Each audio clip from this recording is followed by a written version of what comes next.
नमस्कार, आप देख रहे हैं सी न्यूज भारत और मैं हूं आपके साथ प्रिया श्रीवास्तव। वक्त हो गया है बिहार बुलेटिन का। बिहार बुलेटिन में बात करेंगे बिहार की, जहां पर होमगार्ड जवान को लगी गोली। आगे बात करेंगे मोतिहारी की, जहां स्मार्ट मीटर के विरुद्ध में जमकर हुई तोड़फोड़। और चर्चा करेंगे मोतिहारी की ही, जहां सुगौली के नई बस्ती बाढ़ के चपेट में आई। ऐसी तमाम खबरों पर डालेंगे नजर इस बुलेटिन में। अपराधियों के बढ़ते हौसले के कारण रोहतास में इन दिनों लोग डरे सहमे हैं। कारण ये है कि आए दिन बदमाश कहीं भी किसी घटना को अंजाम बेखौफ होकर दे रहे हैं। मंगलवार की रात सासाराम में बेखौफ बाइक सवार बदमाशों ने रजिस्ट्री कार्यालय से डिप्टी घर लौट रहा होमगार्ड जवान को गोली मार दी, जिससे वह घायल हो गया। घटना सासाराम मुफस्सिल थाना क्षेत्र के समरडीहा पेट्रोल पंप के समीप की बताई जा रही है। मौके पर जुटे ग्रामीणों ने उन्हें अस्पताल पहुंचाया और परिजनों को सूचना दी। बताया कि कमर में बेल्ट बंधे होने के कारण उनकी जान बच गई, नहीं तो जान भी जा सकती थी। बताते चले कि इन दिनों रोहतास में अपराधियों का मनोबल चरम पर नजर आ रहा है। अभी पिछले दिनों ही एक मृतकी की हत्या गोली मारकर कर दी गई थी। ऐसा घटना हुआ है। हम तो पेट्रोल टंकी पर तेल लेकर के हम जा रहे थे, मोटरसाइकिल से घर पर जा रहे थे, वर्दी पहने हुए थे। और उसके बाद अब पीछा से मोटरसाइकिल से गया, इतना तेज था ना कि जब आवाज़ हमें सुनाई दिया तो हम सोचे कि कुछ आवाज़, गोली का आवाज़। कौन लोग था? अब तो हम पहचान नहीं पाए। क्या से था? मोटरसाइकिल से था। कितने लोग था? कुछ पहले से मामला चल रहा था? पहले से कोई मामला है क्या? ना, हमें कोई वैसा मामला तब हम कौन सी हमें समझ रहे हैं कि वर्दी में समझ करके कि क्या कहाँ कार्यरत हैं आप? यहाँ रजिस्ट्री ऑफिस में। रजिस्ट्री ऑफिस में आप किस पद पे हैं आप? हम तो होमगार्ड के सिपाही हैं। राज्य सिपाही हैं। क्या नाम हुआ आपका? कहाँ गोली लगा आपको? क्या घर कहाँ पड़ेगा? अच्छा, गोली कहाँ लगा आपको? गोली ही का यहीं पर लगा हुआ है, दाहिने तो बेल्ट नहीं रहता तो आर पर था, तो बेल्ट पर लगा हुआ। गोली लगा हुआ पेशेंट है। हाँ, रामेश्वर राय जी 52 साल के हैं, पुलिस में तैनात है। उनको कमर के पास दाहिने साइड गोली लगा हुआ है। एग्जिट वुंड नहीं है, एंट्री वुंड है। और गोली अंदर, हल्का सा अंदर गोली लगा हुआ है। और अभी उनका सदर अस्पताल में इलाज हो रहा है और खतरे से बाहर है। ठीक है। क्या नाम है सर आपका? डॉक्टर मनीष कुमार। रोहतास से सी न्यूज संवाददाता शशिकांत की रिपोर्ट।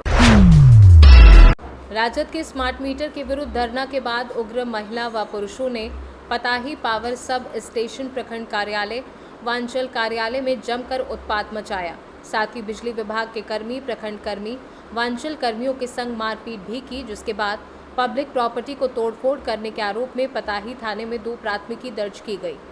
पकड़ीदयाल डीएसपी सुबोध कुमार के दिशा निर्देश पर पताही थाना अध्यक्ष कैलाश कुमार ने त्वरित कार्यवाही करते हुए 3 महिला व 1 पुरुष को गिरफ्तार किया, जिसे पूछताछ के बाद जेल भेज दिया जाएगा। पकड़ीदयाल डीएसपी सुबोध कुमार ने बताया कि वीडियो फुटेज के आधार पर अन्य लोगों की पहचान कर गिरफ्तारी हेतु छापेमारी की जा रही है। मोतिहारी से सी न्यूज संवाददाता नवेंदु की रिपोर्ट। सुगौली की कई बस्ती बाढ़ की चपेट में है, वहीं कुछ जगहों पर हो रहे कटाव से लोग दहशत में हैं। सुगौली के भवानीपुर में सिकरहना नदी कटाव कर रही है, जिससे वार्ड के 9 करीब 30 घरों पर कटाव का खतरा बढ़ गया है। यहाँ रुक रुक कर हो रही कटाव से लोग डरे सहमे हैं। सिकरहना नदी के जलस्तर में भारी वृद्धि होने से कैथवलिया भवानीपुर में भारी दबाव बना है, जहाँ कटाव हो रहा है। भवानीपुर मुख्य गांव से कुछ दूरी पर स्थित करीब 30 घर की बस्ती के लोग डर के साए में जी रहे हैं, जहां 5 दिन में करीब 10 फीट कटाव हो गया है। कटाव कुछ घर के नज़दीक पहुंच गया है, जिससे 4-5 घर के लोग पलायन कर गए हैं। वे लोग अपनी झोपड़ी से सामान निकाल बगल के बांध व पड़ोस के घर में चले गए हैं। तेज कटाव को देखते हुए स्थानीय ग्रामीणों ने बांस लगाकर कटाव रोकने का प्रयास किया, जिससे कुछ कटाव कम हुआ, लेकिन कटाव की रफ्तार देख अंदेशा लगाया जा रहा है कि पानी की तेज धार बांध को निशाना बनाएगी। ग्रामीणों ने बताया कि पूर्व में भी कुछ वर्ष पहले हम लोगों का घर नदी काट लिया था, जिसके बाद फूस की झोपड़ी बनाकर रहने को मजबूर हैं। अब डर है कि फिर से नदी इस घर को ना काट ले। केहू ना आ रही लोग देखे, एक आदमी आ रही देख के सवेरे चल गए। यहाँ हमनी अपना से काटत रह, बांस काट काट के भिलोर काट काट के ढाठ लगैले बानी से तक सीमा बा, और ना लगैले रहती से कहाँ काट के चल गए रही थे। 5 दिन में लगभग क फीट कटले बा? 10 फीट ले काट ले बा। अब तो घर के करीब आ गल बा। हाँ, सब हमनी के घर और काट रहे थे, सब उजार उजार देखत ना पानी लगने से सब हमनी हटा देनी से, सब धो दे देनी से हटा के। मोतिहारी से सी न्यूज संवाददाता वीरेंद्र कुमार गुप्ता की रिपोर्ट। पाकुड़ वन प्रमंडल पाकुड़ द्वारा बुधवार को वन्य प्राणी संरक्षण सप्ताह मनाया गया। मौके पर राज +2 के छात्रों ने प्रभात फेरी निकालकर लोगों को जागरूक किया। प्रभात फेरी सिद्धू कानू पार्क से शुरू हुई, जहां डीएफओ सौरभ चंद्रा ने हरी झंडी दिखाकर रवाना किया। प्रभात फेरी धनुष पूजा होते हुए वन प्रमंडल कार्यालय पहुंचकर समापन किया गया। मौके पर राज +2 के प्राचार्य सहित सभी शिक्षक, छात्र छात्राएं, वन प्रमंडल के अधिकारी, सभी कर्मचारी उपस्थित थे। वन प्रमंडल अधीक्षक सौरभ चंद्रा ने कहा कि पर्यावरण को संरक्षित रखने के लिए जीव जंतुओं को संरक्षित रखना जरूरी है और बिना पेड़ पौधों के जीव जंतुओं को संरक्षित नहीं किया जा सकता।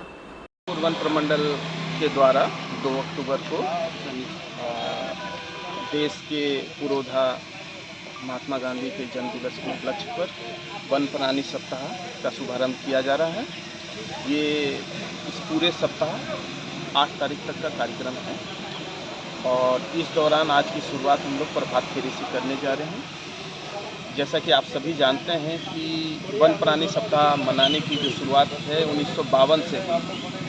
उद्देश्य भी यही था कि महात्मा गांधी के जन्म दिवस के उपलक्ष्य पे जो अहिंसा, सभी के साथ सद्भाव और सभी के साथ अच्छे आचरण का जो संदेश महात्मा गांधी जी ने दिया था, उसी को जीवन में अपनाते हुए हम लोग वन्य प्राणी के साथ भी इस चीज़ को पालन करें।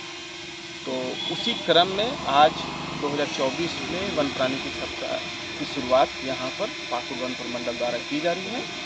प्रभात फेरी यहाँ से शुरू होकर सिद्धू कानू पार्क से शुरू होकर वन प्रमंडल कार्यालय तक जाएगी। इसके अतिरिक्त अन्य कार्यक्रम भी हैं, जैसे गोष्ठी कार्यशाला का भी आयोजन किया जाएगा और वन प्राणियों के संबंध में भी बताया जाएगा। पाकुड़ से सी न्यूज संवाददाता पंकज भगत की रिपोर्ट। सत्य और अहिंसा के पुजारी महात्मा गांधी की जयंती पाकुड़ में धूमधाम से मनाई गई। उपायुक्त मनीष कुमार, एसपी प्रभात कुमार सहित कई पदाधिकारियों ने गांधी जी की प्रतिमा पर पुष्प चढ़ाकर नमन किया। जिले भर में महात्मा गांधी की जयंती धूमधाम से मनाई गई। प्रशासनिक पदाधिकारियों, शहर के गणमान्य लोगों, राजनीतिक और सामाजिक संगठनों से जुड़े कार्यकर्ताओं ने गांधी चौक स्थित महात्मा गांधी जी की प्रतिमा पर माल्यार्पण किया और श्रद्धांजलि अर्पित की। पाकुड़ डीडीसी महेश संथालिया, एसडीपीओ दयानंद आजाद, एसडीओ साइमन मरांडी के अलावा कई लोगों ने बापू को श्रद्धांजलि अर्पित कर उनके बताए मार्ग पर चलने का संकल्प लिया। इस अवसर पर हम लोगों ने यहाँ पे एसपी साहब के साथ माल्यार्पण भी किया है और महात्मा गांधी जी के साथ साथ आज लाल बहादुर शास्त्री जी का भी जन्मदिन है। इस अवसर पे मैं सभी जिलेवासियों से यही अपील करूँगा कि जो स्वच्छता का नारा हमारे बापू ने दिया, हम सभी को अपने आसपास में स्वच्छता मेंटेन करना चाहिए। उनके जो सिद्धांत हैं, जो फिलॉसफीज़ हैं, उसको अपनी ज़िंदगी में अमल करते हुए सही मार्ग पे हमें आगे बढ़ना चाहिए। सभी बच्चों से भी ये रिक्वेस्ट है और सभी टीचर से भी कि अपने अपने स्कूलों की साफ़ सफाई जरूर रखें और जो भी उनके बताए गए प्रिंसिपल्स हैं उसको अपने जीवन में अनुसरण करें। और जैसा अभी आपको बताया गया, हम और डीसी साहब गांधी चौक पर गांधी जी की प्रतिमा है उससे माल्यार्पण करेंगे। उसके बाद बहुत दिन से हम लोगों ने ट्रैफिक प्लान बनाया हुआ था, जो शहर में ट्रैफिक की समस्या है उसमें निजात पाने के लिए। तो आज एक बहुत अच्छा दिन लगा, जिस दिन से हम लोग इसको इम्प्लीमेंट कराने का प्रयास कर रहे हैं। और अभी आपके माध्यम से आप लोगों को भी और सभी खास करके शहरवासियों को बताना चाहते हैं कि यहाँ जो 2 मुख्य रूट है, एक जो गांधी चौक से लेकर के जब हम बिरसा चौक जहाँ भी हम करें वो आते हैं, तो गांधी चौक से बिरसा चौक आने का एक और रूट है जो तांतीपाड़ा होकर के आता है। तो इस दोनों चौक के बीच में हम लोगों को जो 2 मेन रोड है उसको 1 वे कर रहे हैं। तो जिसको सपोज़ गांधी चौक से बिरसा चौक आना है तो सीधे मेन रोड से आकर के नहीं, वो तांतीपाड़ा वाले रोड से आए। ऐसे करके शहर में एक ऐसा प्लान बनाया जा रहा है जिससे यहाँ के लोगों को ट्रैफिक की समस्या से मुक्ति मिले। और दूसरा एक और चीज़ आज हम लोग निरीक्षण करने जा रहे हैं कि जो मेन यहाँ ट्रैफिक की समस्या उत्पन्न होती है उसमें देखा जा रहा है कि जो ऑटो वाले अनियंत्रित होकर के उनका कोई कंट्रोल नहीं है, कोई रेगुलेशन नहीं है। उसके लिए भी हम लोग एक प्लान बना रहे हैं कि बीट वाइज टोटो का संचालन हो। जो एक टोटो कहाँ से कहाँ जाएगा, दूसरा फिर कहाँ से कहाँ जाएगा, उसके लिए एक विस्तृत प्लान हम लोगों ने बनाया हुआ है। उसको भी आज निरीक्षण करके हम कोशिश करेंगे कि जल्द से जल्द इम्प्लीमेंट हो जाए। पाकुड़ से सी न्यूज संवाददाता पंकज भगत की रिपोर्ट। फिलहाल इस बुलेटिन में इतना ही। देश दुनिया की बाकी खबरों के साथ जुड़े रहने के लिए आप देखते रहिए सी न्यूज़ भारत।